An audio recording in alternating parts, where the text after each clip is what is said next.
Bismillahirrahmanirrahim. Assalamualaikum warahmatullahi wabarakatuh. Perkenalkan, nama saya Rifki Badal Hanif. Saya dari mahasiswa UIN Sunan Gunung Jati Bandung, jurusan Ilmu Al-Quran dan Tafsir. Di sini saya akan mencoba mereview film yang berjudul Inside Out dari segi pendekatan ilmu psikologi. Mungkin dari kawan-kawan mungkin ada yang sudah menonton film ini. Menarik dan juga banyak pelajaran yang bisa kita ambil dari film ini, terutama dalam pendekatan ilmu psikologi ya. Dalam film ini kita dapat ketahui bahwa awal film ini menceritakan ketika ada seorang manusia yang baru lahir. Mungkin setiap manusia itu memiliki emosinya masing-masing. Emosi ini mengatur jalannya kehidupan dari manusia. Mungkin dari film Inside Out kita dapat ketahui bahwa emosi manusia memiliki 5 bentuk. Yang pertama ada emosi riang atau bahagia. Yang kedua ada emosi dari rasa takut.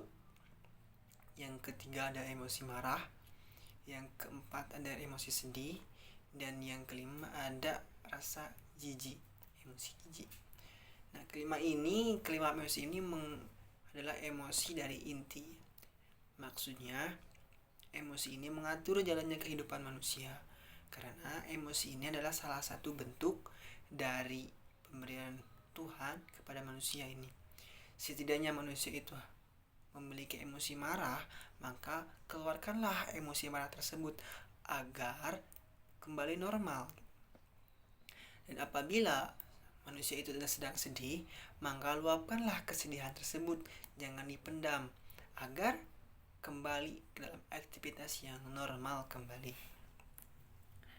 Yang selanjutnya, emosi ini berada di dalam otak kita. Otak kita mengatur jalannya kehidupan kita, aktivitas kita, semua kegiatan kita diatur oleh otak kita. Nah, mungkin ada emosi bahagia, emosi sedih, dan emosi yang lainnya.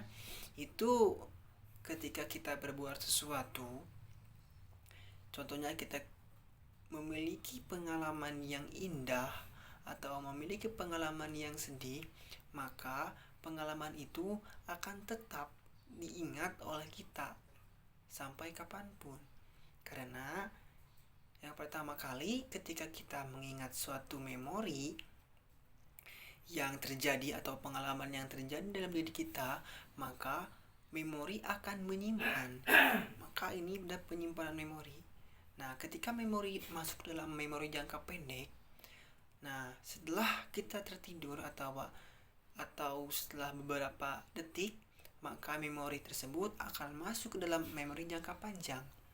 Nah, ketika memori jangka panjang, maka memori tersebut akan menjadi lama-kelamaan akan menjadi memori yang tetap. Maka dalam film Inside Out itu ada yang dinamakan inti dari ingatan inti. Nah, di sana dilihat bahwa ingatan inti tersebut akan selalu diingat oleh orang yang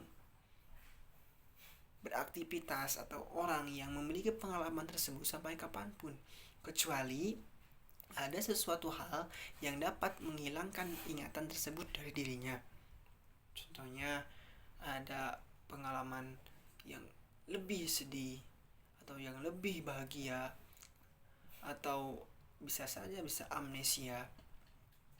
Nah, jadi kesimpulannya, mungkin manusia memiliki emosi yang berada dalam diri kita, tapi perlu kita ketahui bahwa emosi tersebut harus kita kendalikan agar kita menjadi manusia yang selalu tersenyum, selalu riang, selalu baik kepada orang.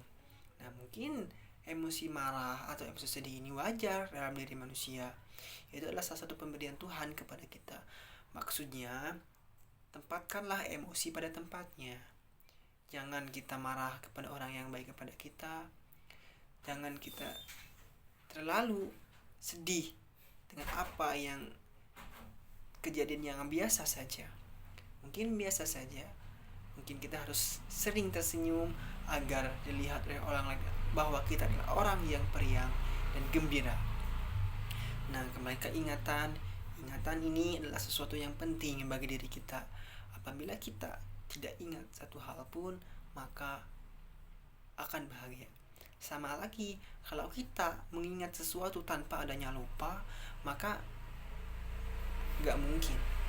Karena dalam film Inside itu, ketika manusia atau ingatan manusia ingat dalam atau bertempat dalam memori jangka panjang, ketika memori itu tidak penting alias terlupakan, maka akan hilang otomatis pada diri kita. Berarti dalam film ini kita diajarkan ya, dalam pendekatan ilmu psikologi ada dua, yaitu emosi dan juga memori. Nah, ini saling berkaitan antara emosi dan memori. Semuanya ini adalah pemberian dari Allah Subhanahu wa taala yang harus kita syukuri dan harus kita syukuri dan tapakuri. Ya, mungkin terima kasih penjelasan dari saya.